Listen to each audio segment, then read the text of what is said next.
now, it's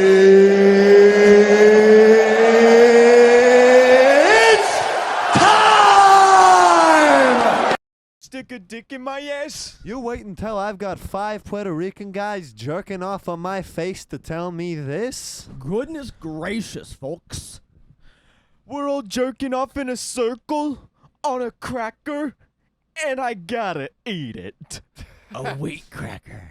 Why? Because I sprayed my dick with the KY numbing jelly. Sounds like I'm a first place to me. Barack Obama chef, I fucked him. After he drowned. The little boy in the Michael Jackson videos. I fucked him. Donkey from the Shrek movies, I fucked him. I don't think I have a vape. We all have a vape, comrade. Oh, we're gonna edit that part out. The bit light. Yeah.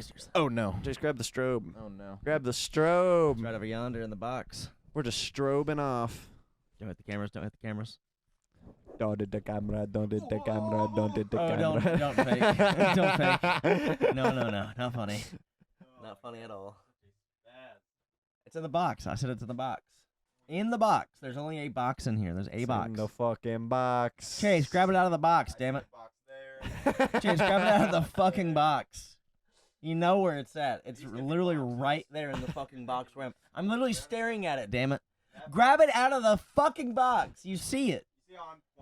God damn it. Yes, that's the only box in here, Chase. That's the only box in here. Look in the fucking box for the goddamn bit light. What's in the box? Ah! It's a strobe light. Did he come in my box already? Yeah, but there's also this box here. Oh. Hey, check that one first. Check that one first. That's what I was thinking. It could be in the Ugg box. No. The Ugg box. That's what I call your mother.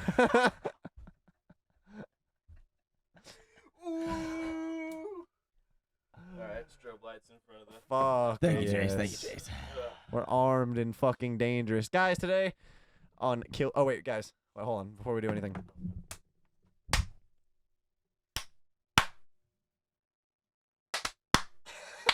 Okay.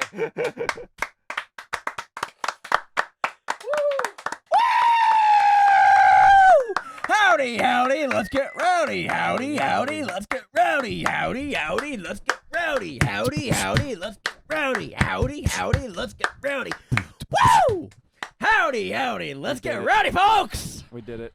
We did it. We did it. We Pink did it. in We the did it. face. All right. Well, he's tuckered out. You guys take it from here. Welcome back to Kill Your Fucking Leaders. Welcome back to Kill Your Leaders. Chaz was about to kill his co-host. This is a hot podcast. Blood is a hot podcast. For real, for real. This is a hot podcast. You know I be tweaking sly. Yo, first off, we should take this time to honor a fallen hero. They got him. He's sentenced. He's going away. That's what you get for doing a good thing. Just keep that in mind. If you try to do something good in this country, you will be rewarded aptly with prison time. Yeah, if you are a paid sex worker and you do one little slip up in your job, life in prison. Wait, what? Wait, who are you talking about? Wait, hold on. We were talking about the Pelosi guy. What the fuck were you talking about? Same page? That's the same page. We're right on the same page. Different book, same page. What's that different guy's book. name? Do we? Yeah. I don't even know this hero's name. To be I honest, fucked them. It's called the Paul Pelosi attacker. the Paul Pelosi attacker was sentenced today. It's a horrible. That's his name. That's what'll go down in history as. Is the guy who tried to do us all a fucking favor. A favor. David DePap. De Pepe. DePepe. David De Pepe. David DeBeppa. De Pepe from down the block. Beppa. The paid sex worker, they leave that part out. The paid sex worker who attacked Paul Pelosi with a hammer. Conveniently leave that out. David the Hammer De Pepe, dude. Holy shit. So I'm lurking around the Pelosi residence, and I got my tongue in this girl's ass. Do I know you?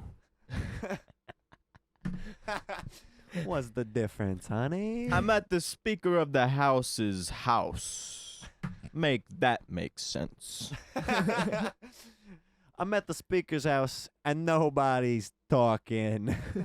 Get the fuck out of here. So I takes my hammer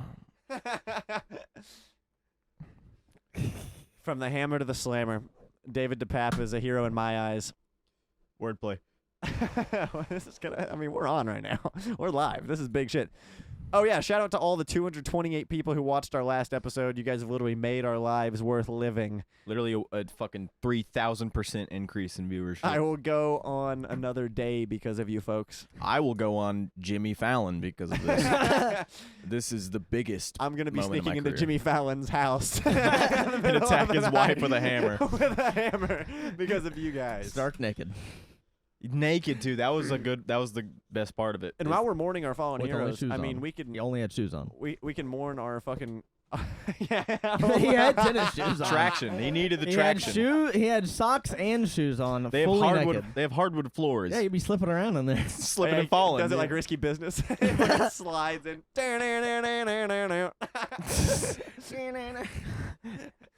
Got air guitar in hand. want that old timey rock and roll. Yeah, what a fucking G. MC Hammer.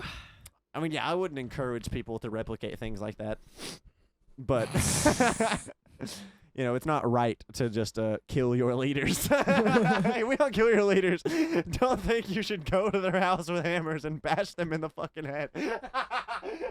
That is strictly against our beliefs. If you think that we want you to go to Nancy Pelosi's house and kill her husband with a hammer, you're a fucking idiot. That is not what we're promoting. That's not what kill your leaders is about.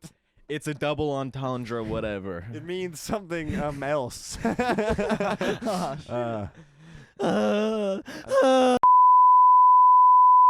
You good?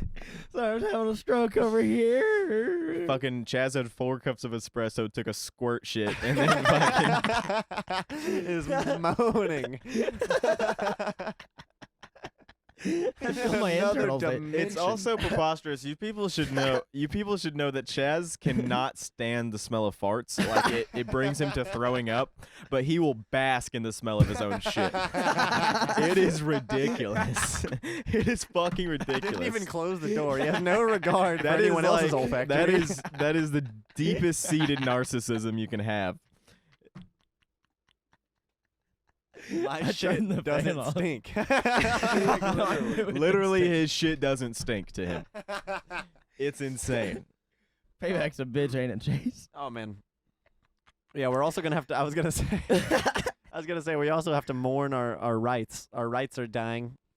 And Our rights of what? We had right.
You love this beautiful weather.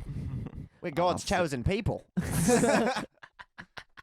They're not people, they're animals. So I raped him to death.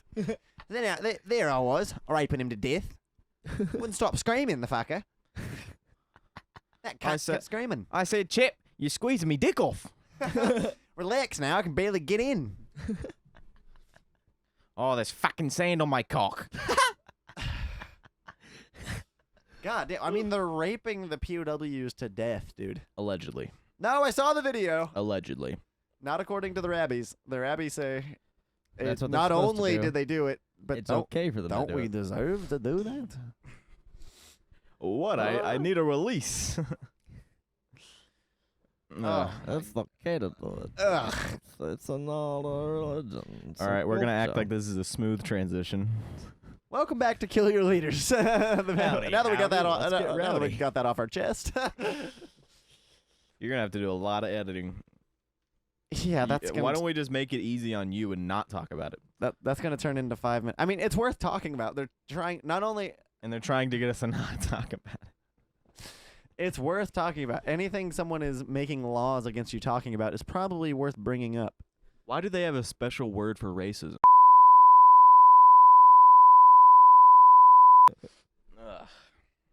Oh, Tell us about this ghost character. Yeah, You guys want to know about Omaha? please. Yeah, while we're talking about elites raping.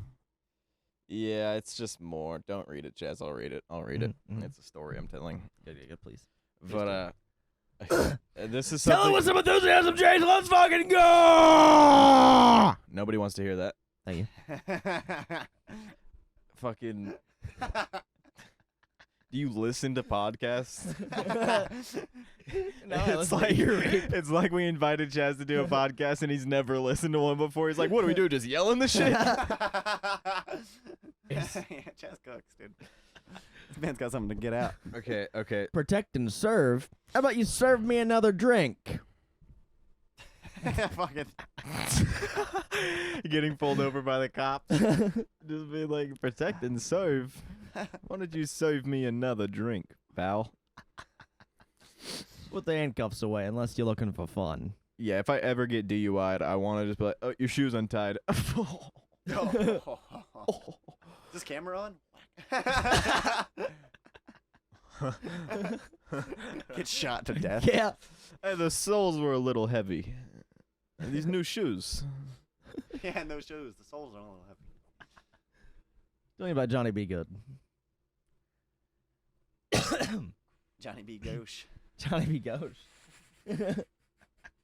Guys, Johnny B. Good tonight. he's okay. He's disappeared for 42 years. Have some fucking respect. He's been gone since 1982. God damn. That's how you know the Merc did it was proper. So And this when is- they just disappeared.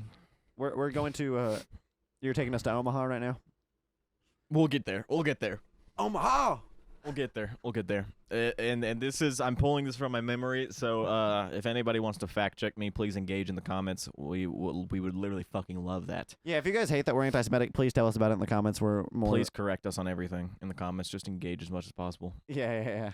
We would hate it if you did that. Oh Again- no, please don't engage. Don't comment. Please. Again, I misspoke. I'm getting a little lost in the bit. We are not anti-Jewish. We're not anti-Semitic. We are anti-Israeli government. Well, that goes without saying. Duh. That There's the people and there's the policies. That was for the literal people. There might be some autistic people in the audience who just think we're racist now Some Redditards. because we have problem with a genocide being conducted and sanctioned by the entire Western world. Yeah, like you said, I thought they hated genocide. What's this all about? Yeah, It's I just. thought that was like the one thing that was wrong. I and thought that was the one. that's like That's their the one thing. thing. It's like the thing. It's the only leg to stand on. Yeah. Anyway.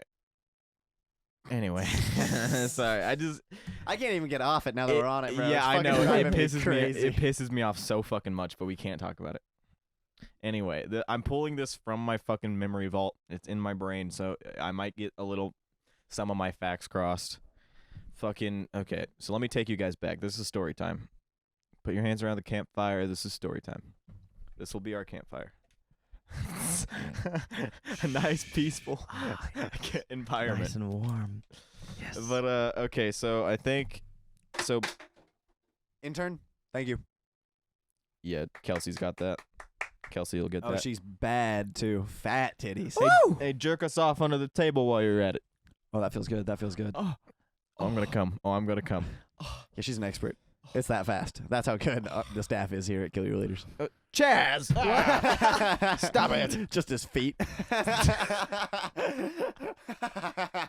Double foot job. I didn't know you're double kneed, Jazz. Like Hunter Biden. Just smoking a rock, getting a foot job. Did you see the headline where he on Crisscross Hunter's applesauce. on Hunter's laptop, he puts his laptop on the dashboard and records him smoking crack while he's going 170 miles an hour. He's using a laptop. Holy, that's the most crack thing. Put the game recorder It was over. through that highway. I can't remember the highway that Holy runs shit. over Las Vegas, the one that goes over, not the strip. But yeah. he's going 180 miles an hour. That's Hunter Biden's a fucking rock star, man. Hunter Biden for president. Dude, Yeah. Hunter Biden, you want to come on the show anytime, buddy. Dude, You're I'm sure on. we would actually get along very Bring well. that bag with Probably you. would get along quite well, actually. I think we've got a few things in common. I would love to paint and sip with you. I want to smoke crack with him. Yeah, we can call it a well, that's the sip part. We'll sip on a Sip on giant some crack. mountain of crack. Yeah. It's like dabs. We're just taking a hot pipe to a pile of crack. Load up the hookah. That's how cool Hunter Biden is. His compromisation wasn't fucking kids. It was just all the crack he smoked. All the straight sex he's having with prostitutes. with honest. adult Filipino women. That's so honest. All the crack-induced straight sex. Of course, that guy's an enemy of the state. He's the only normal guy there. Yeah. You Oh my hand me $50 million tomorrow. Tell me I'm not hitting the ATM for 2 of it. And then fucking going on the greatest crack binge of all time. That story of Snoop Dogg smoking in the White House, hitting a one-hitter in the bathroom of the White House. I just imagine Hunter putting his feet on the desk and just lighting up In the a fucking Oval light Office. bulb. A light bulb full of fucking crack. And he walks in like, wait, you can smoke in here?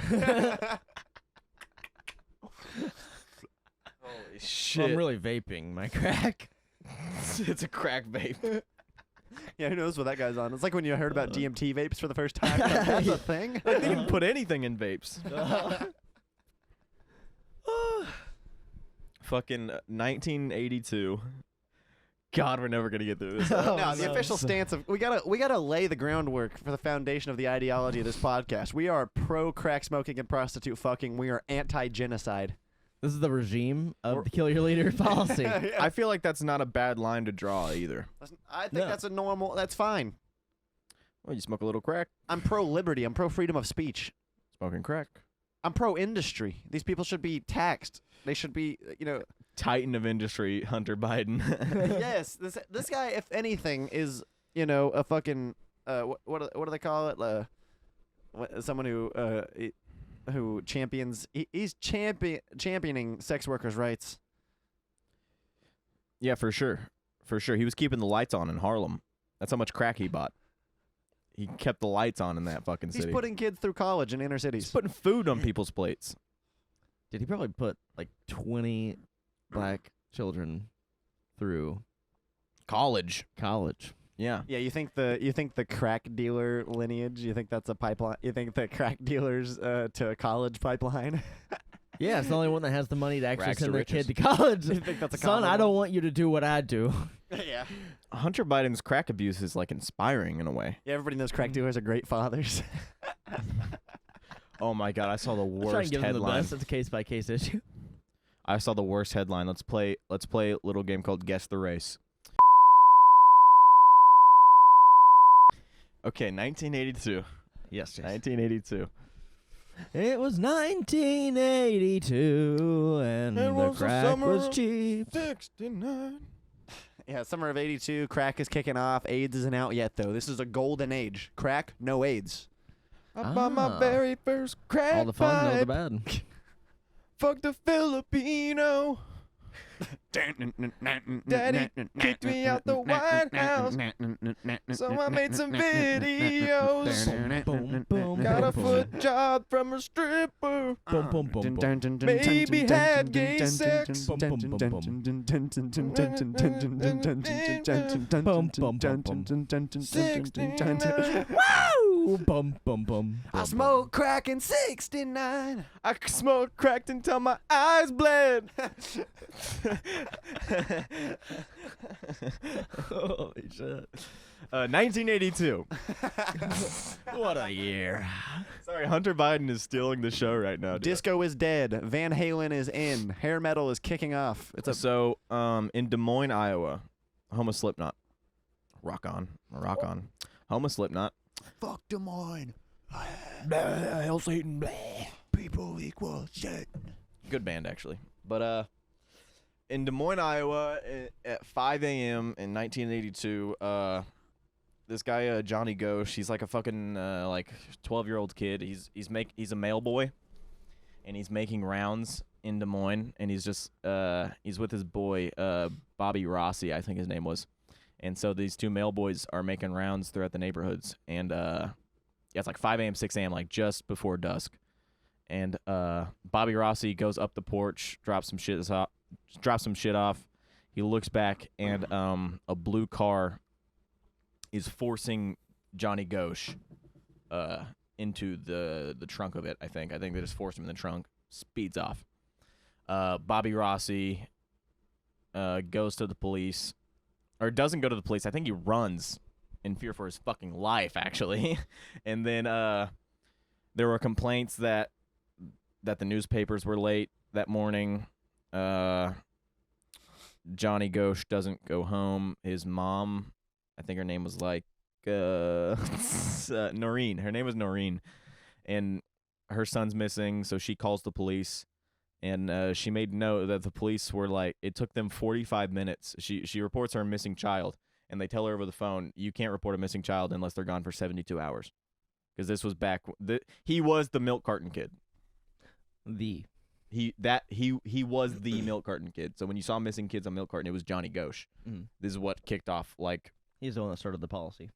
yeah, that Between Highland Milk. it became 24 hours instead of kids 72. don't normally go missing under normal circumstances. Continue. Yeah. Yeah, normal people don't do this. If normal people did this, anyway, kill your leaders. So the police take fucking 45 minutes to get there, and Noreen kind of notes that they're almost purposefully kind of being dismissive, and they're like, he's probably out partying or whatever. And she's like, it's 8 a.m. What are you talking? Like, these are notoriously bad excuses. Like, what the fuck are you talking about? Yeah, your kids just Stand By Me and Ain't You Seen Stand By Me? And that's it. He's gone, right? And then, so I think this was in like July or something. It was in like June or July. He goes missing. They do an investigation, whatnot, and then a couple months later, September of 1982, he is spotted. You guys will actually like this. Oh no. We'll cut out the dead space. The bibbity bibbity bibbity bop, bibbity bibbity bibbity bop, boop boop boop, bibbity boop, bibbity boop, bop bop bop. Paper route allows customary for Johnny to awaken his father. Later report having seen Ghosh at the paper drop picking up newspapers. Another paper boy named Mike reported that he observed Ghosh talking to a stocky man in a blue two-toned car near the paper drop. Another witness, John Rossi, saw the man in the blue car talking to Ghosh and thought something was strange. Ghosh told Rossi that the man was asking for directions and asked Rossi to help. Rossi looked at the license plate but could not recall the plate number. As Johnny Ghosh walked the block north where his route started, a paper boy noticed another man was following him. A neighbor heard a door slam and saw a silver Ford Fairmont speed away northwards where Johnny's wagon was found, his little mail wagon. Mm-hmm. John and Noreen Ghosh, Johnny's parents, began receiving phone calls from customers along their son's route complaining for undelivered papers. They started a search at 6 a.m., reported his disappearance. Initially, the police, they thought he was a runaway. That was their first excuse. They were like, oh, he probably ran away. You guys are shitty. Even though it was a literally perfect suburban nuclear family, like literally nothing going on in the house. And they were like, yeah, he's gone. Whatever.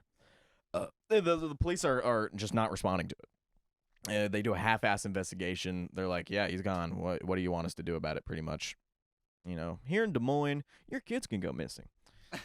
A few months, in September, his mother Noreen, which she spent her whole this lady went fucking crazy. Like she spent her whole life looking for her son. Oh yeah. Like her whole life. To this day, she writes books about it. That's called a good mother. Yeah, no, she spent her whole life looking for it. She still publishes books to this day. Called it's a kind of a memoir where she will add updates to it and re-release the books called Why Didn't Johnny Come Home?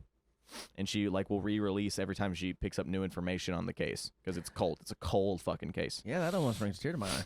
Yeah, that's just fucked up. That really that's sad. Noreen Ghosh has said her son was spotted in Tulsa, Oklahoma, when a boy yelled to a woman for help before being dragged off by two men. So in Des Moines, he gets picked up. They take him to Tulsa, and he tries to escape.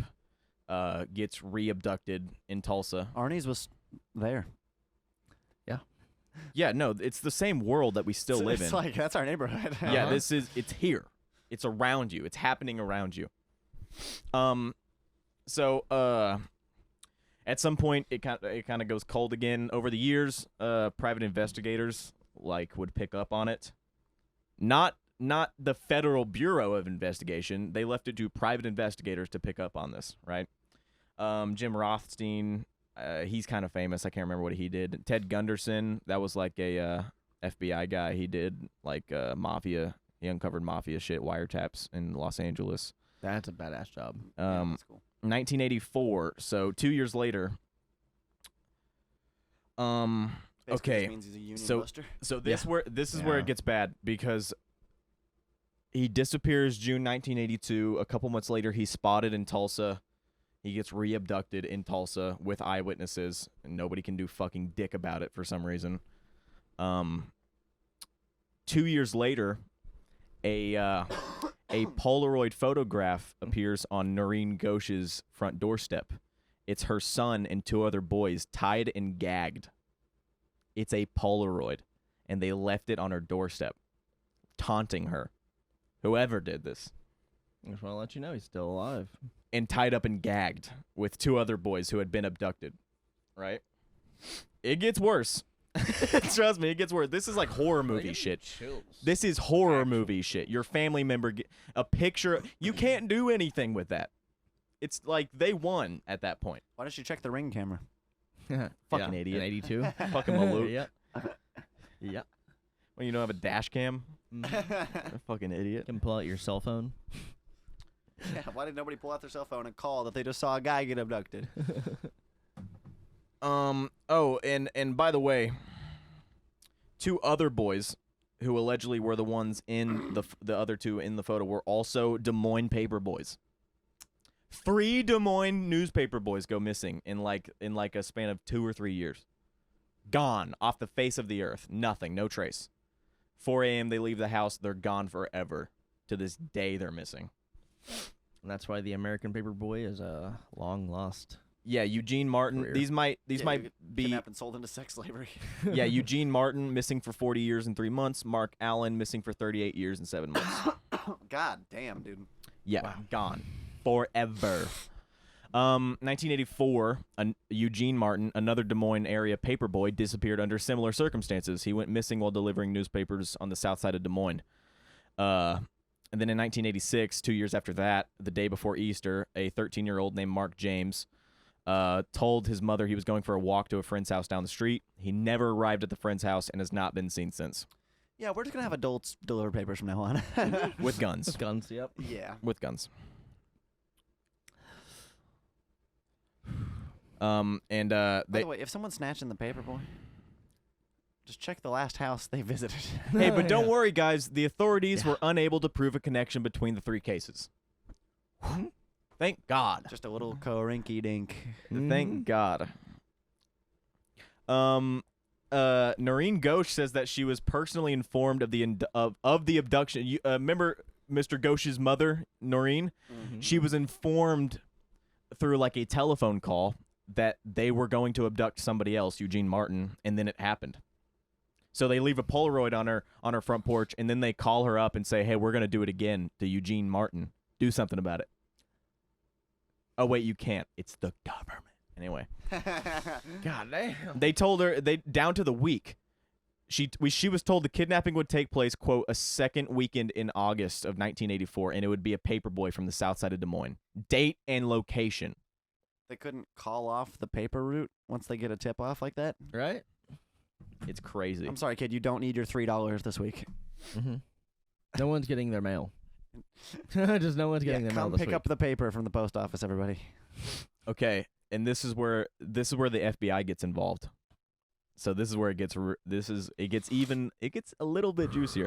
In 1985, so a year after Eugene Martin is kidnapped, and a year before Mark Allen is kidnapped. Thriller is out. Thriller. Yeah. There's a bright side. Yes. There's a bright side. Michael Jackson is in his heyday. Also raping kids. What's the fucking deal with the fucking deal? Eugene Martin? I fucked them. Anyway, sorry. 1985, Noreen Ghosh received a letter from Robert Meyer II of Saginaw, Michigan. The letter had been signed Samuel Forbes, Dakota. Man, I saw your bitch. She was out. That bitch was sagging all over the place. No. This one's good. This one's good. In the letter, Meyer stated that he was a guard in a motorcycle club when Ghosh's son disappeared in 1982. According to Meyer, Ghosh's son was taken as a part of a large child slavery ring operated by the club, the motorcycle club. Mm-hmm. According to the FBI, Meyer requested from and received $11,000 from the Ghosh's. So he was like, you want information on your son, $11K. And she immediately sent it. And then, according to the FBI, Meyer additionally requested another $100,000 more along with it to return the son. So it was $11,000 for the information, $100,000 to get him back. It's a ransom. Mm-hmm. Oh yeah, a well-orchestrated one. And then Meyer gets arrested in Buffalo, New York, at the Canadian border by the FBI, and was later charged with fraud by wire. Because I guess it was fraudulent, the ransom or whatnot. The letter Meyer wrote had stated that Ghosh's son was sold to a man whom Meyer identified as a high-level drug dealer residing in Mexico City. Despite the accusation of fraud, Noreen Ghosh, the mother who paid to get her son back, reportedly believed Meyer at his word and later criticized the FBI, stating that an arrest warrant against Meyer destroyed her and her husband's credibility with anyone who would take the couple's money for a bounty or a ransom, whatnot. So she tried to get involved, and they shut that shit down immediately. She tried to get him back through money, and they were like, no. We get the money. You don't send money to people for ransom. We'll deal with that for you. We'll take care of that for you. We're the FBI. We're your friends. Come on, we're the good guys. Yes. And they arrested him, sent him to jail. Dunzo.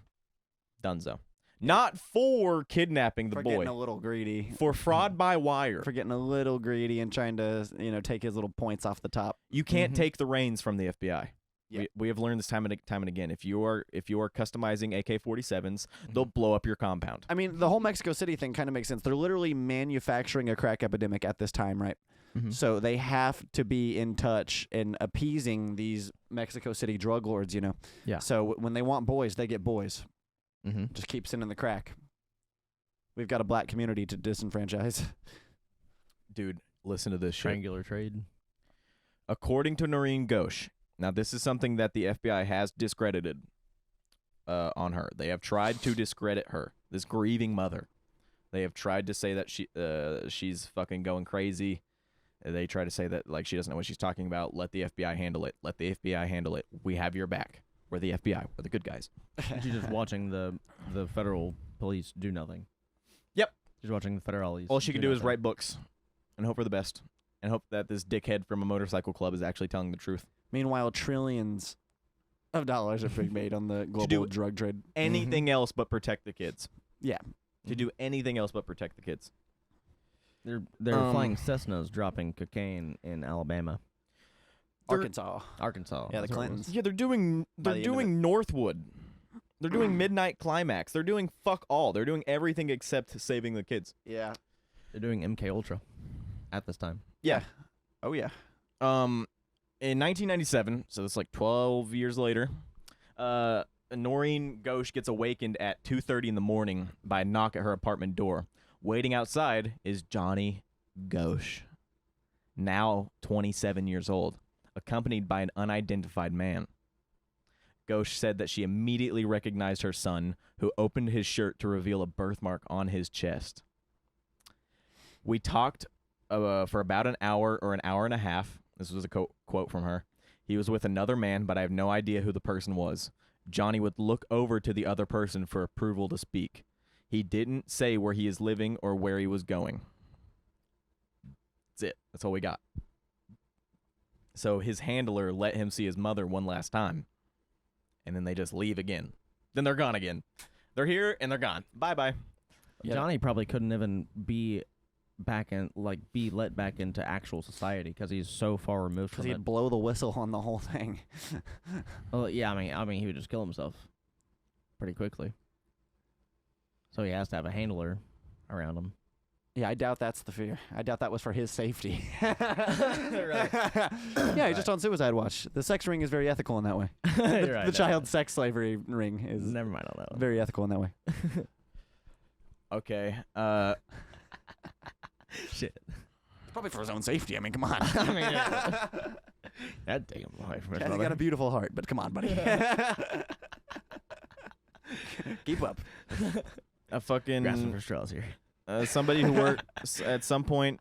Somebody who worked for the Hillsbury County, Florida Sheriff's Office did an investigation where they interviewed the kids, and the kids said that there was no coercion or touching, and never proved a crime. When asked for proof of the crimes, they were presented the Polaroid photographs that were found on her doorstep. Which, by the way, they did that again. After Johnny left, and he was just like a stranger in the night. That one night, more Polaroids were on Noreen Ghosh's doorstep on like 2004, 2005. They kept doing it. It's fucked up. I have no idea what the fuck is happening at this point.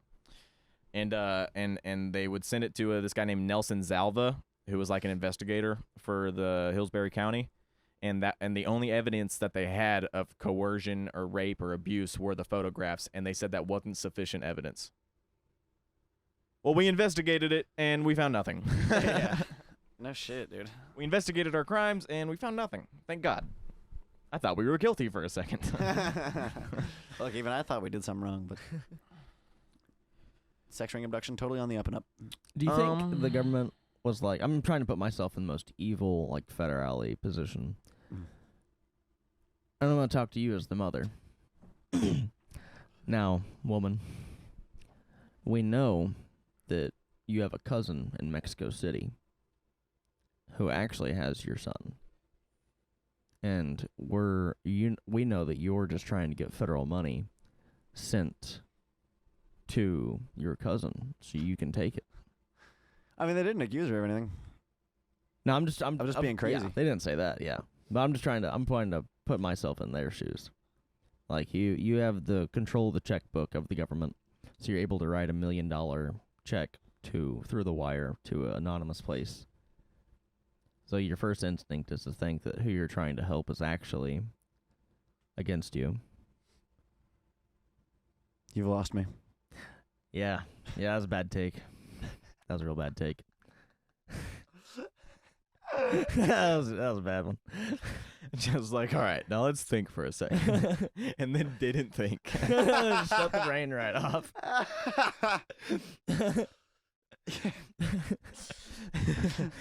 In 1989, so let's go back a little bit. Shit.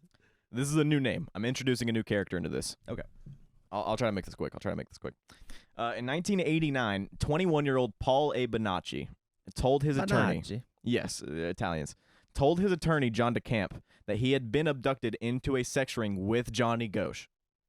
So he came forward. This Paul Bonacci guy comes forward to his attorney and was like, I was abducted into a sex ring.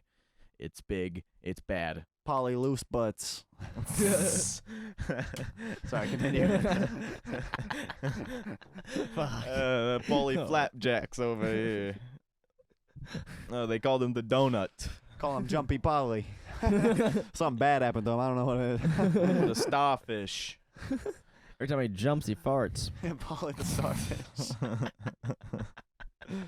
Hey, Italian people. Anyway, sorry. It's a horrible thing to happen to these kids. This was a crime, Colby. Have some goddamn respect. Paul Bonacci claims he was in a sex ring with Ghosh as a teenager and was forced to participate in Ghosh's kidnapping. So Paul had already been abducted, compromised, whatnot, and a part of being in the ring was you have to do the crimes with it. Remember Dean Coral and the 2 kids he hired? It was like, you know too much, now you have to work for me, or you end up like everybody else. Yep. It is the same thing with Paul Bonacci. They do this to everybody. It's almost like they have a program, and like people teach them how to do this shit. Like there's a book.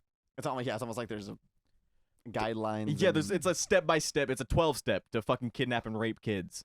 It's and the keep the thing going. Yeah, it's fucking crazy shit. John DeCamp met with Paul Bonacci, his lawyer, and believed he was telling the truth. Noreen Ghosh, the mother of Johnny, later met with Paul Bonacci and said that he told her things that only he could know from talking with her son.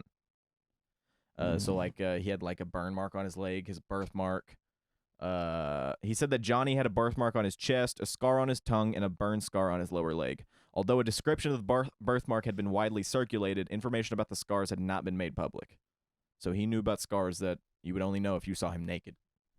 Yikes. Yep.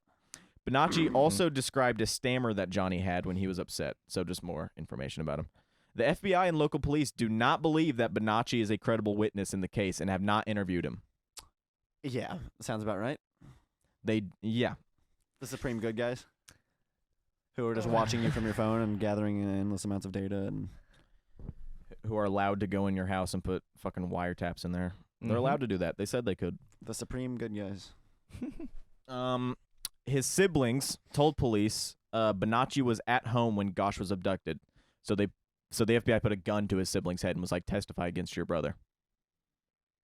They made false alibis for Bonacci. So that's cool. In 2023, Bonacci is still alive, by the way. Bonacci claimed to know about Johnny Ghosh's 1997 visit with his mother when he was with the handler, and also stated that Ghosh had visited Bonacci several times after being abducted. Also, he said that part of the reason that part of it is that once you're of age, this is something that Paul Bonacci said, they just throw you in the streets. It's maybe sometimes they kill you, but a lot of the times, if you are trafficked, they will just traffic you until you hit puberty. They will just hand you out to presidents and prime ministers and politicians of all sorts and elites until you're too old. I mean, you're old news, and then they fucking toss you to the curb. And then you're done. And you're free. Now you can do whatever you want. Thank you. Bye-bye. So this is why I was even talking about this. Because, dude. In 2024, Noreen updated her book again. She states that she believed... Is she in her 90s? How old is this lady? Yeah, she's old as fuck. She's old as fuck. She has fucking an undying will. She has a purpose. Yeah. She can't die yet. That's honorable. Her son's still at large. Which, by the way, her son's still at large. He's out there somewhere. He's somewhere in the world. Probably not. That last visit was probably the Itso. Yeah, unless you're saying that Paul Bonacci's a liar because he said that Johnny visited him several times after the visit with his mother as well. Oh, okay. I missed that part. They were like brothers in arms. They were in the foxhole together. They were both being trafficked. Noreen stated that she believes that Philip Paskey and John David Norman were responsible for her son's kidnapping. Do you know who Philip Paskey and John David Norman are? These were the guys that were helping film John Wayne Gacy's murders. You know who John Wayne Gacy, you know what foundation John Wayne Gacy was a part of? The Dallas Foundation. From the Dallas Buyers Club? No, not that one. No. Dude, that was a good movie. The Dallas Buyers Club. So what's the Dallas Club? The Dallas Foundation is like it's one of these companies that traffics kids and peddles them to the brokers of the world, like the Epsteins. It was John David Norman and Philip Paskey. They were produce sex snuff films offenders and child porn and I'll read it in plain as day. Ran multiple child pornography and prostitution rings in the 1970s and 1980s, as well as 1973. He allegedly had between 50,000 and 100,000 clients in 35 U.S. states. John Wayne Gacy, John David Norman, Philip Paskey, producing snuff films for clients. I mean, these are the people you hear about, like in modern day, like in the deep web rooms, where like the live streams of like the torturing the monkeys and the raping of the girls, and all, these are the clientele. By the way, they say no Burn such them. films have been found. I wish 100,000 Israeli soldiers would rape all of them to death. After Philip Paskey's released from jail, he registered him and Norman's names to the Chicago Post office box for mailings, and the two shared an apartment in Wrightwood Avenue. So after they get out for child pornography, by the way, it was like a 5-year stint in prison. Yep. Well, yeah, they gotta get these people back out there. For up to 100,000 clients. Who's gonna run the shop? Do it. Yeah. On his probation record, it stated in both May and December 1976 that he was working for Norman's Delta Project. And the Delta Project dude is the dude who, while he was in prison, was using the prison Xerox printers and shit to produce a child pornography like gazette that he ran, and he had like 13,000 clients. It was the largest like single like what do you call that syndicated like child pornography incident in history. Yep. Syndicated. Like While he published. While he was in prison, he was operating it. So he published like in multiple cities. Yeah, shipping it all. Shipping it all publication. around the country to pedophiles and the likes. On his mailing list. Yeah, on a mailing list of evil people who, God help me get my hands on that list. God, please put the list in my hands. I am your soldier, God. So John David Norman, the alleged procurers of or not procurers, but the people who orchestrated the abduction of this kid, Johnny Ghosh. Let's read a little bit of John Norman. He was an American pedophile and sex offender convicted numerous times between 1960 and 1998 on charges of child molestation and child pornography. How can you be convicted multiple times and they let you back out on the streets? I can't believe people like this could just slip through the cracks. Wow, the justice system could really use some reforms. It's not operating exactly as it's intended to keep things exactly the way they are. Throughout his life, Norman operated various direct mailing services dedicated to distributing child pornography and arranging sex trafficking. Among these operations were the Odyssey Foundation, based in Dallas, the Delta Project, Creative Corps, and MC Publications of Chicago, and the Handy Andy from Pennsylvania. The Handy, that's a fun one. Yeah, come on. Andy. That's probably why they let him out. So dandy. They're like, all right, good one. Okay, that just rolls off the tongue. Keep it moving. He was eventually arrested for the last time in '87 and spent the rest of his life in state custody. He died in 2011. He goes by 6 names. John Paul Norman, Stephen Gurwell, Alan Hitchcock, Charles Caldwell, Clarence McKay, and Patrick Nelson were all aliases that this guy used. And Chicago is actually, that's a hotbed for that sort of thing. I mean, that's where Bill Gates and Bill Clinton got into this shit with John Wayne Gacy. I mean, just look into the Chicago, is it Commerce Board or the Chamber of Commerce? One of them, I guess it's not the Chamber. It's one of these, like pseudo government like affiliated things. Yeah, like a city council, pretty much. Yeah, and who was on the board? But like Dean Corll and John Wayne Gacy and Dean Corll, John Wayne Gates, Gacy, Clinton. George W. Bush, Bill Clinton, Obama. Probably not Obama. That's where that was his political stomping ground. Coincidence? And I hate to fucking say this, but that's the end of it. We have to you'd have to do your own research on the Delta Project and the Odyssey Foundation, because those are crimes within itself. But that gives us a lead as to why Johnny Ghosh was just randomly picked up off the street. He was trafficked into this ring. It's connected. The dots are connected. Yeah, for sure. Pull up the Delta Project. We got a couple more minutes here. So the Delta Project was the big one, right? That was the Dallas one. Oh, they have their own website. That's good. Yep. Still Reconnecting youth. Oh, good. We'll cut all this out. Yada yada yada. So in 1973, Dallas police raided John Norman's apartment at 3716, based on a tip from a man in San Francisco that he was running a homosexual prostitution ring called the Odyssey Foundation. Police seized booklets bearing the name International. I'll read that again. Book. Police seized booklets bearing the name International and containing photographs and contact information of teenage boys and young men, as well as 30,000 index cards listing between 50,000 and 100,000 people located in 35 U.S. states. Kill all of them. That's so many clients. Mass Yeah, burnings. It'll set a precedent. It had its own economy. So many employees. Pile their bodies as high as the fucking buildings and light them on fire. That's like such a big company to do that. I know what company. That's like Dish Network in some Yeah, literally, like that's a large distribution network. Like that's bigger than the Tulsa World. If this podcast could get to 50,000 people, I would shit. Now imagine if we were pumping child porn. Like holy, out of a prison. That's where the real money's Out of at. a prison.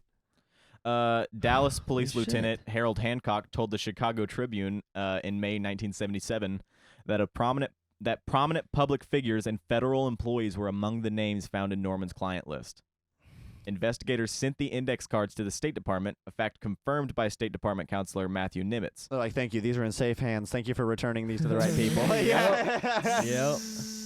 It was somebody's job that day to shred 100,000 index cards, That's like a box. That's a large box. and then you throw it in the tote. dumpster. That's a tote worth. Yep. Nimitz stated that the State Department destroyed the index cards after determining them not to be relevant to any fraud case concerning a passport. Yeah, but what about... Yep. No. Boom. Uh-huh. Wait, what? Boom. Oh. Wait, no, passport. No, we were talking about a passport. Norman was charged with possessing marijuana. The real crime. Yep. And also conspiracy to commit sodomy and contributing to the delinquency of a juvenile. Nice. Not childborn. The Odyssey Foundation groomed teenage boys and young men from bus stations or because they were known to be homosexuals. These boys and young men, referred to as the Fellows, were photographed for the booklets and trafficked to clients, referred to as sponsors, who paid for their company, and the Fellows, who were trafficked across the country, staying with the sponsors for 1 to 3 days on average before traveling to the next sponsor. Trafficking. You go if the Fellows go from sponsor to sponsor to sponsor to sponsor, and then you're 18. Goodbye. Hi, Mom. I'm back. This is just my friend John Norman. He's just gonna make sure that I can say everything that I'm saying to you. Yeah. But he didn't stop actually, because that was in Dallas. So that was the Dallas Foundation. The Dallas Foundation, right? That was the Odyssey Foundation in Dallas. And then he goes to Chicago. He flees. Bro, So could we get Noreen Ghosh? Could we drive the RV to Des Moines and just get Noreen Ghosh? Let's see where she's at. Let's see where she's. Yeah, where does she live today? we'll Yeah, figure what it nursing out. home? We'll figure it Yeah, out. finish this thought. So he serves like 5 years in jail for this. Which should have been the biggest uncovering of child sex Yeah, trafficking. mass burnings in the streets of these people's bodies. Yes. Yes. This should have been national news. 100,000 naked guys whacking 100,000 guys with hammers. Yes. Like, Yeah. please. And it ended up in a dumpster in a paper shredder. They shredded the cards. It says that on Wikipedia. It's not like I'm reading some fucking 4chan thread. This is on Wikipedia. They're like, oh, this has nothing to do with passports. Clients, they had names, they had numbers, they had addresses, and they put it in a fucking paper shredder. Anyway, after like a fucking 4-year stint in jail for the largest sex trafficking ring in America, he fled to I think we're in the Illinois. wrong business. Sure, right? Podcasting sucks. I don't make any money. Sounds like this is very lucrative. He moved to a suburb in Chicago in 1973, using the name Steve Gurwell. He began living in with Charles Rayling, an Odyssey client from Homewood, which is the suburb. Norman had previously trafficked a 16-year-old boy from Independence, Missouri, to Rayling, who went on a trip to Europe with the boy. So he moves in with a client that he was good friends with, who they had previously known to have gone to Europe with a boy, the guy that he's living with. Man, you wonder how things like MAP or whatever, like male or minor attracted persons and stuff, or like the NAMBLA, like how they get traction, and then you realize, oh, there's 100,000 of them. Yeah, no, people want to fuck kids. Your neighbor wants to fuck kids, and if given the chance, he would. Ooh. And you'll never know unless you offer it to him. Show me the boy. bring the boy here. During his time in Homewood, during his time in Chicago, Norman sexually abused 10 teenage boys, enticing them with beer, showing them pornography, and committing acts such as groping, oral sex. Gym teacher move. Does that not sound like Jeffrey Dahmer to you? Yep. Yeah. Jeffrey Dahmer, who would photograph and mail out the photos to nobody. By the way, Jeffrey Dahmer would mail out the photos of his dead victims to nobody. They put the ixnay on that. And also, when Gacy was like, oh, we were filming these and producing them, people were like, yep. No, you weren't. No. Shut up. No, under the jail with you. Yeah, no, that's life in prison. If you talk about Start blowing the whistle. Yeah, if you talk about it, it's life in prison. But if you're a mouse like John Norman, you get to go to Chicago with your buddy, who was also known to be fucking kids. Anyway, Different name. Chicago police received an anonymous call in 1973 stating that Steve Gurwell, Norman, under an alias, was sexually abusing boys. Norman was out of town at the time, but police were able to locate Rayling, the guy who's living with, who assisted them in their investigation. He's a rat. Upon his return to Homewood on November 14th, Norman was arrested and charged with 5 counts of indecent liberties with a child and 8 counts of contributing to the delinquency of a minor. So once you're no longer useful, then they'll arrest you. Once you're fucking boys on your own volition and you're not trafficking them for them, And you're collecting ransom and yeah. then they arrest you. That's when they arrest you, when you do actual bad stuff. So he was not using the Xerox machine. He was using the fucking printing press. Go to your library and do it. No. Go to the red room in your library. No. Oh, printing press, like printing mass press. Yes. No, yeah. Like you put the pallet of paper on there, and it goes cha-ching, cha-ching, cha-ching, cha-ching, cha-ching, cha-ching, cha-ching. You know, the whole sheet at once. You know how you would like subscribe to like Box of Awesome or Loot Crate? Yep. Yeah, Oh, it's like the that. best loot crate ever. Yeah. What's gonna be in this mystery box today? Whoa. Yeah, literally. Oh, more child porn. More snuff films. Oh shit. Who could have guessed? Has a little bow on top. I heard about one of these guys. I wish I could remember his name. One of these was like a boutique. Oh, fuck. I wish I could remember which serial killer it was, but he was just doing like boutique stuff even to high-end. That might have been Coral, actually. Go watch Flesh Simulator. He has a fucking great video on this. He does have a really concise video on the Shout Dust out to Project. Flesh Simulator. He doesn't need our shout out, but credit where credit's due. Yeah, we need a shout out. Yeah. Flesh Simulator, come on the pod. Oh, yeah. So he gets arrested for the delinquency of a minor, not rape, delinquency of a minor. And in 1976, 3 short years You were later, supposed to fuck him, not give him beers and fucking smoke reefer, you fucking degenerate. you showing him porn, you sicko. You sick You were fuck. just supposed to fuck him like a man. In 1976, while still awaiting trial on charges related to the Chicago crimes, Norman was bailed out of Cook County Jail for $36,000 by an anonymous person from California. Hit him with a hammer. Mm-hmm. Go to his house, naked, just your shoes on, and hit him with a fucking hammer. Get your sneakers on, strip butt ass naked. In December, he was sentenced to 4 years in prison. He was bailed out, then sentenced. Bailed out of jail and then sentenced. Okay. He was sentenced to 4 years in prison to Pontiac Correctional Center. Shortly before he was released on bail, Norman began his next sex operation, the Delta Project, and began publishing a newsletter called Hermes. That that's the one. Yep. Same guy.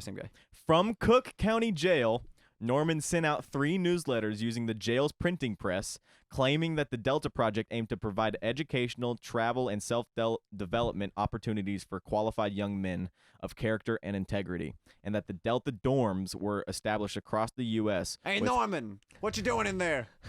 Nothing. Okay, just checking. I'm gonna go back to sleep. I'm gonna go sleep with the keys hanging off my finger like a cartoon. He's laying flat on the table. But you better not be mailing out snuff films and child porn. I'm not. Don't come in though. Don't come in here. Don't come in here. Okay, if you say so. Guy likes his privacy.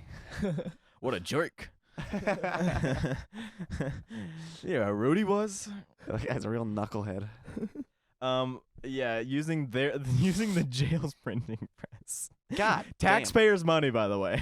Yeah, like thanks the fucking citizens of Cook County Fucking retards. contributing to the victimization of our children. Yeah, let's fund the police. at the behest of the most powerful people in the whole country. The Delta dorms, right? Quote unquote. Each dorm had 2 to 4 cadets overseen by a don. Remember how there were fellows and sponsors? Well, now they are cadets and dons. Right? It's almost like there's a guideline on how to fucking do this. Anyway. You gotta have bigs and littles. Yep. And don't send your kids to the Big Brother program. Police alleged that the cadets were underage male prostitutes recruited in Chicago. They speculated anyway, fucking retards. In May 1977, an interview with the Chicago Tribune, Norman. Well, I was told by the people in the van that abducted me and beat the fuck out of me for 3 hours that speculation's pretty much the most I can do. Hey, but at least I'm not getting raped to death. Norman denied that Project Delta was sexual in nature and claimed to have sent the newsletter to over 7,000 people. At the time of the interview, police at the newsletter had 5,000 subscribers and grossed over $300,000 per year. Dude, he's That's become a company. You're It's on the the American NASDAQ. dream. You're on the NASDAQ. Yeah. You're like a You're a Fortune publicly traded 200. company. Okay, this one's kind of just funny. He was paroled in 1977, And that's but back then money. Let's just throw it out there. What is that in today's like money? 1.2 million. Yep. He was paroled Per yeah, year. Per That's year. a milli. That's a milli a year. He was paroled in 1977, and then he gets arrested in the summer of next year because he got caught fucking 2 more boys. Like, he literally couldn't stop himself from fucking boys. Yeah, he was arrested in 1978 for having sex with 2 underage boys from a local foster home and taking pornographic pictures of both. One of the boys informed investigators that Norman was in the process of selling him to a client and that he, John Norman, was simply waiting for his plane ticket. Norman was accused of refounding the Delta Project, now called the Creative Corps, and MC Publications, and after being released from prison and operating it out of his apartment, allegedly sending photos of the boys to a Don in Canada. In a raid of the apartment, 20,000 pink index cards, possibly 50 to 100,000, containing names of customers were found. Where did they go? The shredder. They put them in the shredder. Anyway, where are those index cards? They're collecting dust in a fucking Cook County jail for some fucking reason. Anyway, in 83 and 84, so this is like 6 or 7 years later, around the time of the abduction of Johnny Ghosh, Norman produced and published a child pornography magazine called Handy Andy from his rural home in a nearby motel in Aspers, Pennsylvania.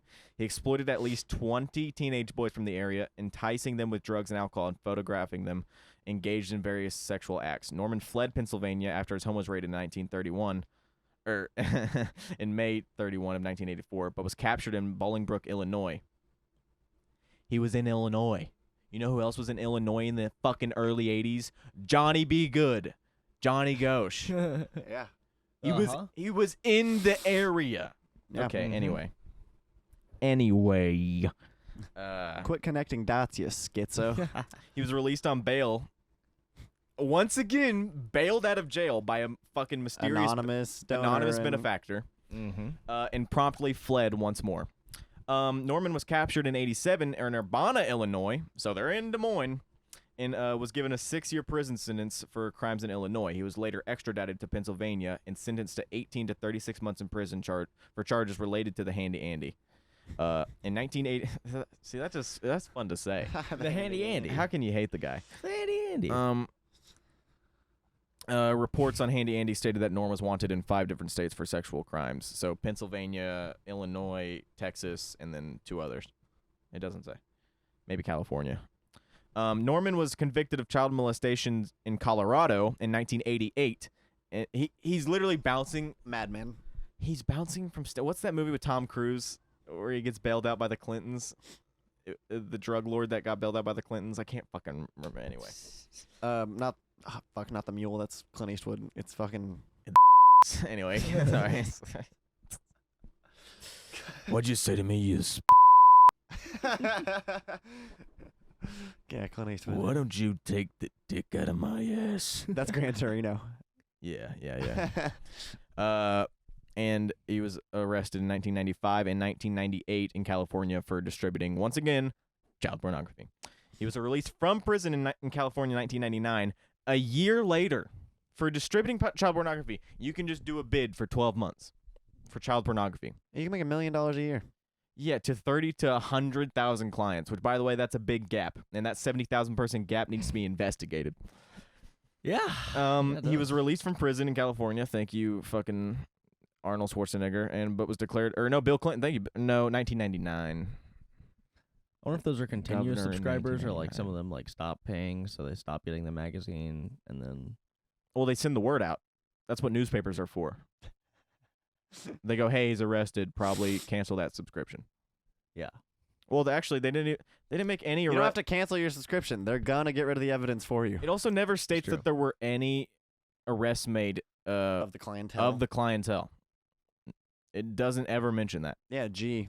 What does that sound like? Oy vey. But What about that little black book we found out about a few years ago? Hey, Had he was anybody released- go to jail for that? Epstein's? Yeah, no shit. yeah, there's a website for that. But these people have names and addresses. But They have aunts, uncles, nieces, nephews. They're touchable. there's people that they love and care about and would hate to see go. Yeah. Ooh. What if we turned it around on them and started kidnapping their kids? Shit. Anyway, that we would never do that. Hey, he was Jokes, released. jokes, In jokes, jokes, jokes, jokes, He was jokes, released jokes. from prison in California, but hey, guys, he was declared a sexually violent predator and was detained indefinitely at Atascadero State Hospital. He was eventually released from Atascadero to. Yep. I thought that was Fuck. How does this Permanently old man? detained. By the way, born in 1927. This is an old man who keeps fleeing from prison. They Who make did it the Great seem like Depression. he's jumping. Oh, it keeps getting away. Oh my god, dude. The police are trying to chase him. They run into a tunnel that's they run into a wall that's painted like a tunnel. A piano falls on their head. Yeah, it's fucking. Yeah, this is cartoonish. You can't call it negligence for 30 years. You can't call it shoddy police work Yeah, for this was 30 years. 71 to 98. 71 to 98, the fucking heydays. That's just one guy. Who was president around that time? Jimmy Carter, Gerald Ford, Ronald Reagan, the do-nothings. They were doing something. The big fat do-nothings were doing secret wars and funding it with child porn money and crack money. Yeah, these supposed do-nothing. Like, dude, I saw a story that Jimmy Carter met the aliens. He got full disclosure. That's Oh, yeah. why he went crazy and retired like early. Yeah. He went crazy because they told him that They're fucking kids. Aliens are real. no, he told them. He went to the Men in Black and he was like, I want full disclosure. I'm the president now. I want to know. They told him that aliens constructed the religions of the world and that it's all to keep us like in a hamster wheel for eternity until we all just die out from pollution and global warming. And he went crazy and retired. It's like, okay, I didn't want to know that. Yeah, he went. He was a full blown Catholic. He thought that he was gonna get proof of his Okay, religion. can you wipe my memory? No, that's not real. No, what the fuck is this, a movie? Oh no. Please wipe my memory. Please wipe my memory. No, we can't. That's out of our grasp. He just takes his phone, his flashlight, and just there What- you go, what do you- done. What are you fucking stupid? He escaped to a rural town, Boulevard, California, under strict conditions. 2009. He died in 2011, but 2009, Norman violated the conditions by giving a note containing his contact information to a 19-year-old grocery bagger in El Centro. He was still trying to, like, the day he died. And he, God and he was damn. kind of getting, you said a 19-year-old? He kind of lost his touch. Yeah, he's getting older and older. 19? That seems a little... That's like menopausal for, Yeah. you know. Yeah. It's What do you like- want that old beat bitch for? What do you, fucking John? I heard you're trying to fuck that bag of bones. If you at send the me another, grocery if you store. send me another 17 to 19-year-old, I'm gonna unsubscribe. Ew. Or does that just come to show that The pussy is guys of soured. today are not as developed as they used to be? Yeah. It's like I can't tell with these twinks. Yeah. Is it 19 or is it 5? I really can't tell. Yeah, 2009, he was arrested for violating the conditions of his release. He went to Coalinga State Hospital, and he died. Coalinga State Hospital. Yeah, that's where I want to be. He died 2 years later. I'm the head doctor 2011. in charge. Coalinga State Hospital. But yeah, this guy, there were possible ties to Dean Corll. Dean Corll obviously worked for the Odyssey Foundation in Dallas. Wasn't he only giving those guys like? He was giving them like $250 a body or something. That's Less than that. His employees. I think that was including inflation. I think it was like $75 back then. Yeah, to bring him a victim. Like Dean Corll had these two people that that had encountered him or found out too much or something, and he's like, unless you want to end up, like everybody else, you're gonna do my bidding. And he was only giving those guys like a couple $100 per person to bring into sex trafficking. Keep in mind, Dean that Corll- guy's such a miser. This is a $1.3 million a year business, Yeah. and he's only throwing him a couple $100 bucks. It's like, The connection between John David Norman and Dean Corll is because they were both active in Dallas at the same time, with clients, producing snuff, kidnapping kids at the same exact time, in the same exact place, to the same exact people. Were they in competition? No, it's a group project, Chaz. Oh, okay. Good. Well, you They don't think- work for the government. I mean, come on, antitrust probably still applies. Probably some manufactured opposition. Yep, That's- yep. Can't have it's a intellectual monopoly. property. That was fucking my idea. Uh-huh. It's like Steve Jobs and Wozniak. Yeah. No, I'm the people person. You just do the tech stuff. I created the Apple II. Odyssey Foundation was a prostitute involved in the organization who got scared after an unidentified man in Houston requested his services. Henley gave a statement to the police following Dean Corll's death. Henley was one of the guys that worked for Dean Corll. He stated that Corll claimed to be involved with a Dallas-based organization that bought and sold boys, ran whores and dope and stuff like that. Ran whores and dope. Didn't and they stuff kill like him? that? Is that how Corll went? Yeah, Corll got betrayed by his people, and then those people went to jail. The real So- criminals. Yeah, so you can, yeah, whatever. Yeah. Mm-hmm. It's now a crime to kill pedophiles. Yeah, yeah. Police stated that they did not think Corll's other accomplice, David Owen Brooks, was involved with the Odyssey Foundation, but also did not rule out Corll and Henley as being involved. So it was up in the air. Could have been anybody. Though they stated they had no evidence connecting them to Norman's organization. In 1975, however, Houston police reported finding pictures depicting 11 of Dean Corll's victims during a raid on a child prostitution ring, once again raising the possibility of connections to Norman. Now here's where we go back to Johnny Ghosh. Give me like 2 seconds. I'm pissing my pants currently.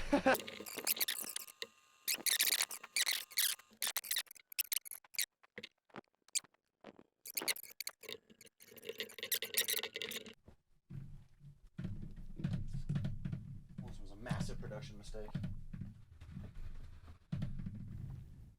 I know I have enough storage on here. We're recording the rest of it like this.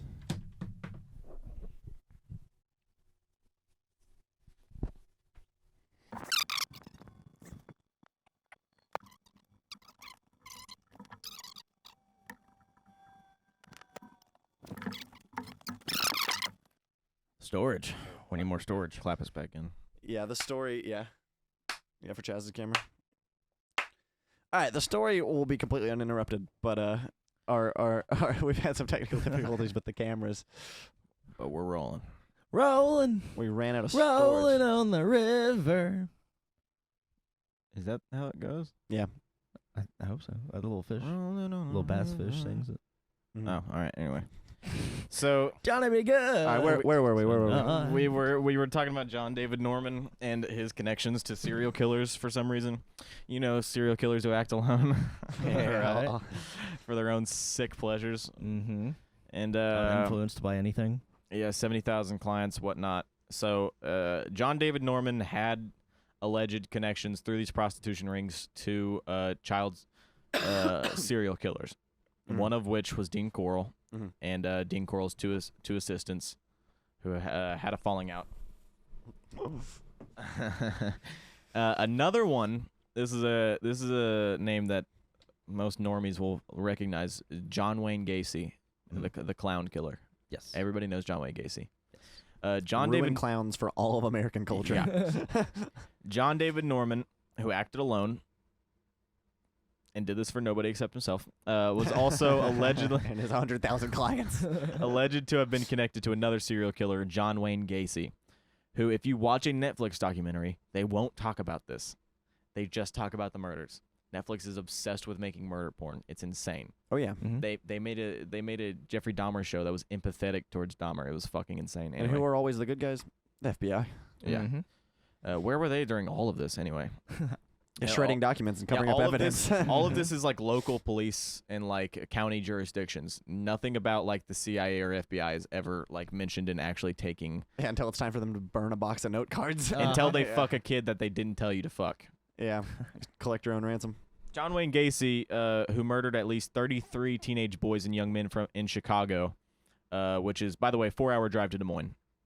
It's Yeah. like 4.5-hour drive. Des Moines, where the university is, right? Could be. A university. Both of them. Yeah, I mean it's a big city. In Chicago between 1972 and 1978, shortly before Johnny Gosch's disappearance. This is about Johnny Gosch's justice. Is the name that I'm calling back to. John David Norman's closest associate and personal friend was Philip Paskey. These were the two. John David Norman and Philip Paskey were the two that Noreen Ghosh was certain were responsible for kidnapping and trafficking her son. Certainly responsible for leaving the Polaroids on the doorstep, and possibly Philip Paskey was possibly the handler that let Johnny Ghosh see his mother. Right? Who was briefly an employee of John Wayne Gacy's construction business, PDM Contractors. So Philip Paskey and John, who was working for John David Norman and producing hundreds of thousands of snuff films for hundreds of thousands of clients, was also in John Wayne Gacy's construction business. Yeah. What another coincidence. I just love how random the universe is.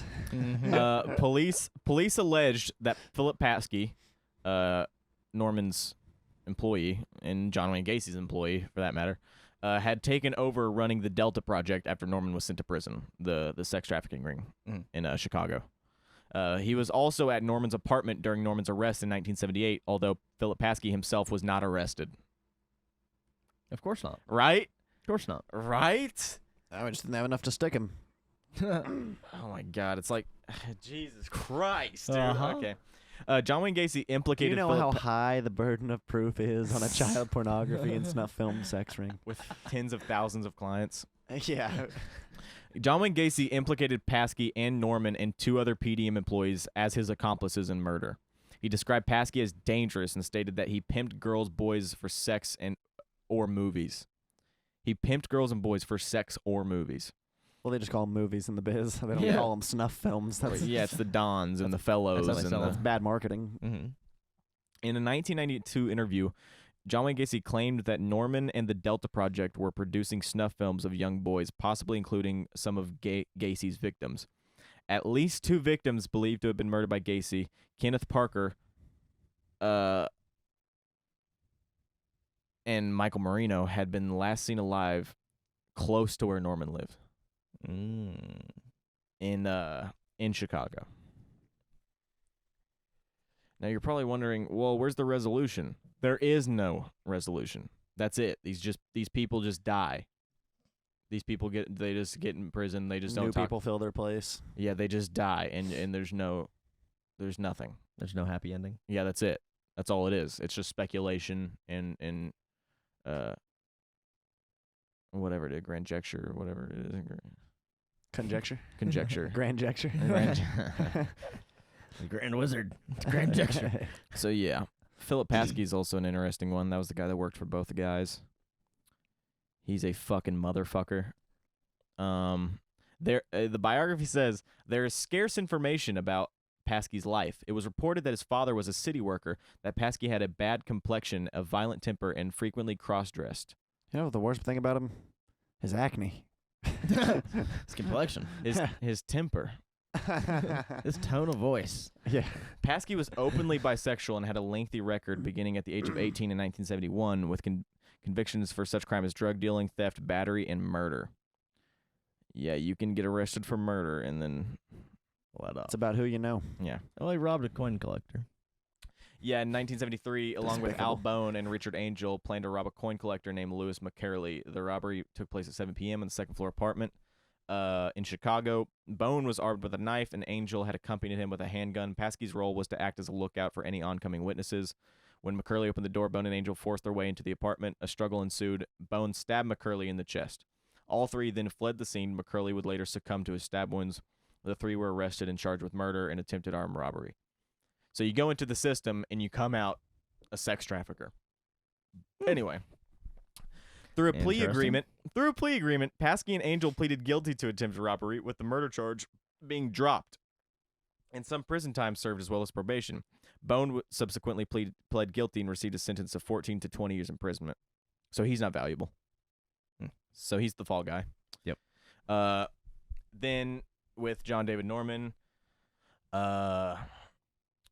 they had a sex trafficking ring in the 1970s and 80s, allegedly 50,000 to 100,000 clients, 35 U.S. states. He had potential links to serial killers Dean Corll and John Wayne Gacy. According to Gacy, Norman produced snuff films of young boys.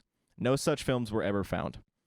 In 1973, the commander of the police youth division in Houston, Benny Newman, stated that there were no known connection between Norman's operations and the Corll murders. Benny, look, there's no correlation here. You can't draw a line. It's just the guy that works for you also works for me, and we also live within 5 blocks of each other. Benny, and kids go come missing. And kids go missing everywhere around us. Ah, shit, dude. Jeez, dude. Fucking Norman and Paskey first met in the Cook County Jail.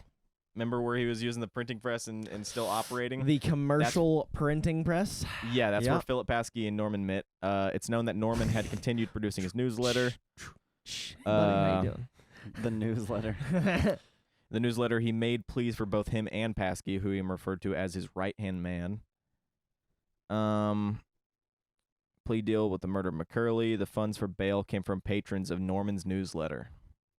So Philip Paskey and Norman were bailed out. Norman was bailed out by an anonymous Crowdfunded. San Francisco tipper. And then, Philip Paskey's was crowdfunded by the clients. These maps stick together.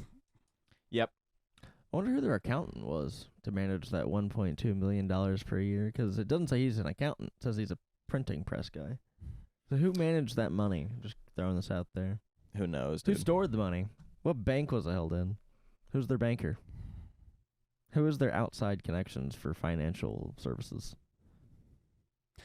Yeah, finances are introduced into this whole theory with the Franklin scandal, the Franklin Bank. Mm-hmm. That usually draws it to the banking. Mm-hmm. Yeah, this is Omaha. Which is the center of banking for all the Northeast. Midwest. He was released from prison again for more murders. He kept murdering people, and then he got released and relocated his operation to Pennsylvania in 1983 after his release from prison. Paskey's activities after this point are unclear. His final arrest was in 1996 for possession of a controlled substance. He died in 1998 from AIDS-related complications. Dude died from AIDS. Yeah. So they gave him the AIDS needle. Hey, good. Here you go, buddy. And these people are still at large. Yeah? I think Philip Paskey is still alive to this day. Old man. Can we get him on the pod? That'd be a nice interview. Might have to fly to international waters on a cruise ship. Oh, I thought this was funny. If you look at the related pages, it's like 1982 crimes, 1980s missing persons, and then it's not showing it here, but I remember it said the Franklin scandal.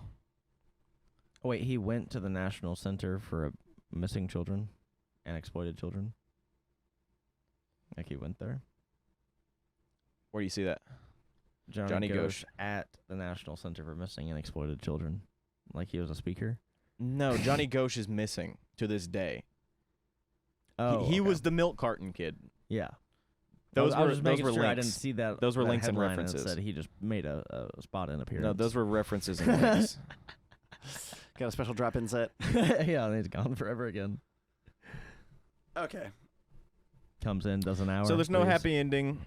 These people don't There's no justice for these people. Kill Even Your if they Leaders go is to like an HBO show like that. There's not always a happy ending. even if they Uh-huh. go to jail, they're still gonna operate. It's just a lot of action, lots of lights. There's good graphics. There's moving around. Yeah. It's really HBO. You're looking at Hill House right This now. is high quality shit. Well, this will just ruin people's day. So this episode really is just to explain to people where we might come across the audacity to call our show something like Kill Your Leaders.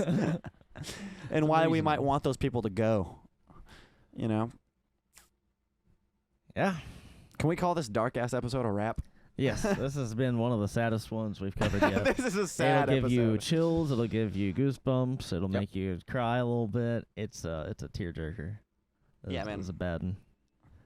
Fuck. All right, have a good day, guys. Thank you guys. Yeah. Thank Have you a for good day. listening. We'll see you guys Bye. again. Sorry sometime we soon. fucking ruined the mood. Bye bye.